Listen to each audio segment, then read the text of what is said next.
तर हे भाजी हिचं नाव आहे पाथरी, हिला पाथरी म्हणतात. हिची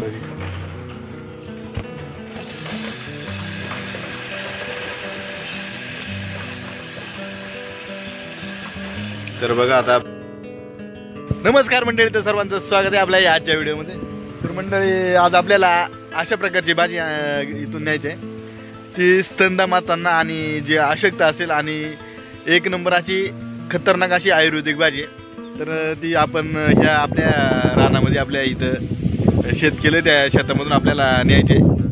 तर ही भाजी इतकी गुणकारी आणि आयुर्वेदिक भाजी आहे ना, तर तुम्हाला संपूर्ण व्हिडिओ बघायला लागेल. त्या व्हिडिओमध्ये तुम्हाला दाखवतं ती भाजी कशी असते आणि आपल्याला ती कशी बनवायची. तर संपूर्ण व्हिडिओ बघा.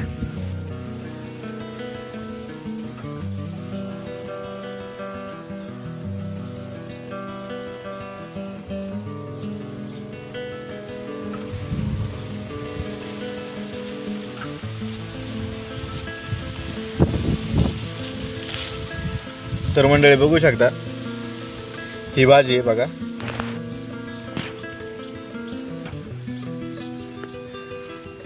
तर ही भाजी हिचं नाव आहे पाथरी, हिला पाथरी म्हणतात. हिची पानं बघा साईडनं किती असं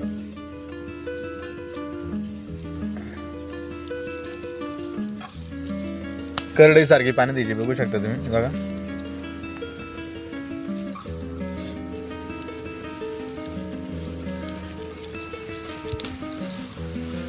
ही शक्यतो ही आपल्या माळरानावर आढळते आणि ही भाजी आता आपल्याला ही पाण्यात तोडायची आपल्याला.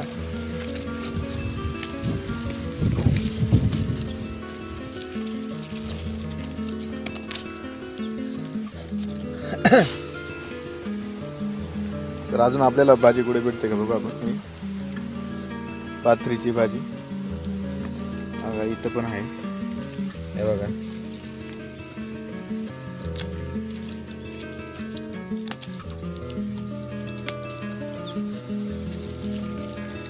तर मित्रांनो, ह्या अशा प्रकारची पानं असतात आणि ही भाजी इतकी आयुर्वेदिक आहे ना, तर तुम्हाला काय सांगू. तर आपण हे बघा, इथं पण आहे आपल्याला, इथं पण दिसले बघा.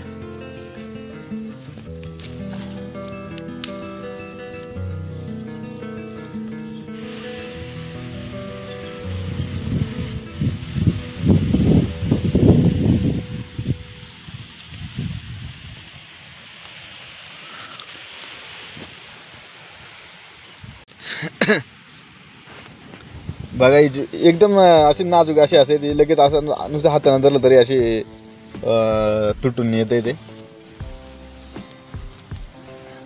हे बघा, इथं पण आहे.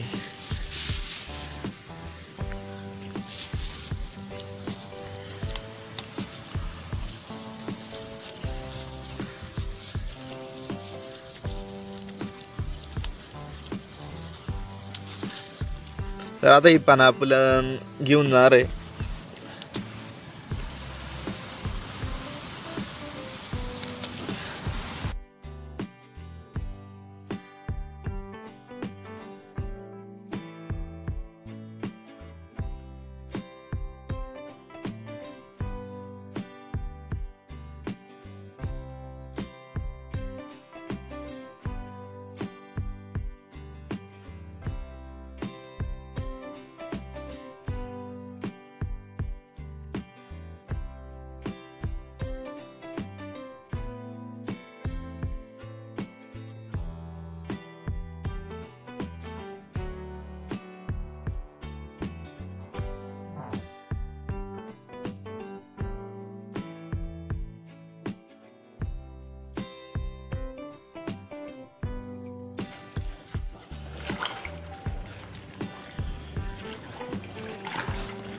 आता आपल्याला हे पान धुवून घ्यायचे.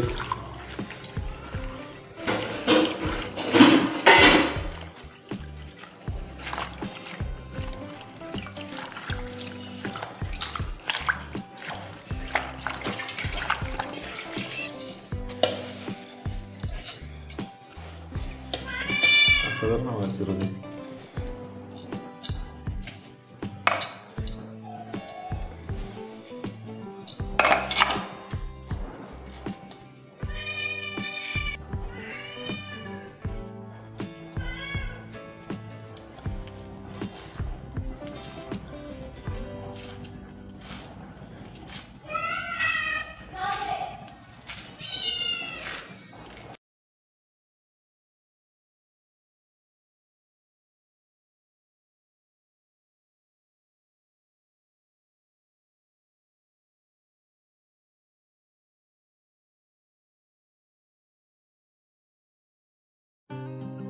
येते.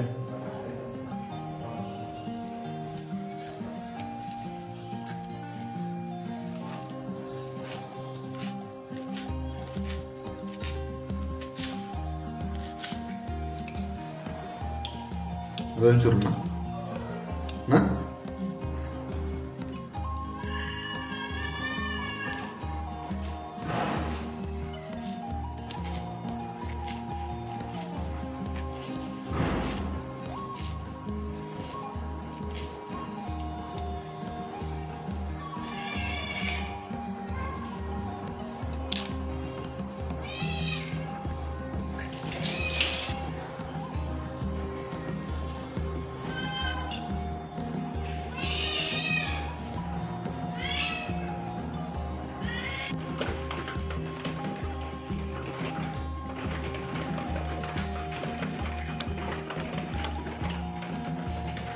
थोडासा मसाला, हळद,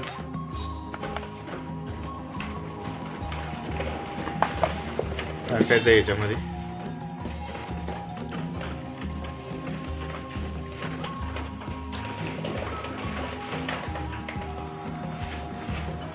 टाकायचं भाजी.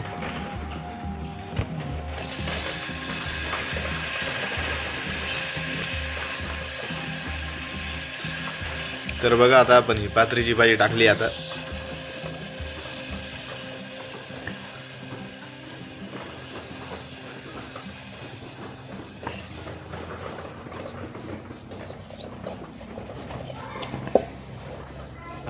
चवीनुसार थोडंसं आपल्याला मीठ टाकायचं याच्यामध्ये.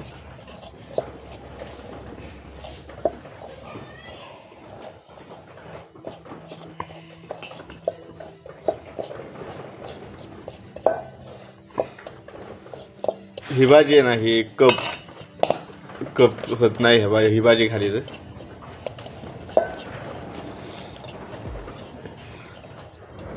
आज आपण जी ही चुलीवर भाजी बनवतोय ना, ही स्तनदा मातांना एकदम अमृत समान अशी ही भाजी आहे. जेव्हा आई आपल्या बाळाला जन्म देते तेव्हा आईची म्हणजे शरीर एकदम असं आपल्या ताकद नसते, तर ह्या ताकदीसाठी सुद्धा आणि दूध वाढीसाठी सुद्धा या भाजीचा मोठ्या प्रमाणात उपयोग केला जातो. आणि एकदम अशी नैसर्गिक अशी ही आयुर्वेदिक भाजी आहे.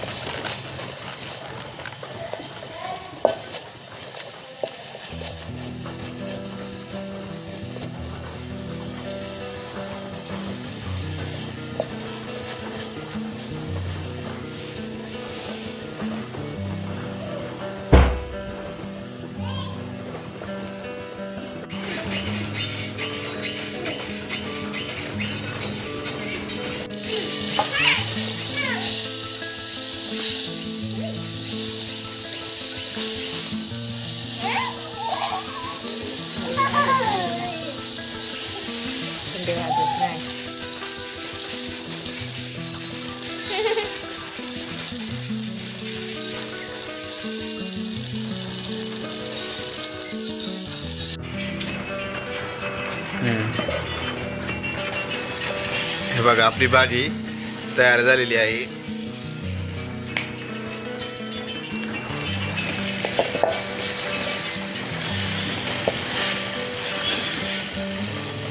थोडकीच आहे पण इतकी आयुर्वेदिक आहे ना, लय आयुर्वेदिक आहे.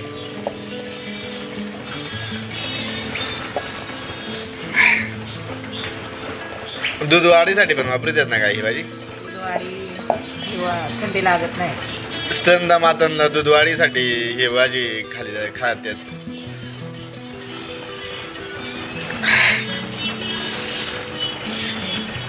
अगदी सोप्या पद्धतीत आपण भाजी बनवली ही. त्याच्यामध्ये जास्त काही वापरलं नाही, आपला घरगुती मसाला, हळद आणि मीठ.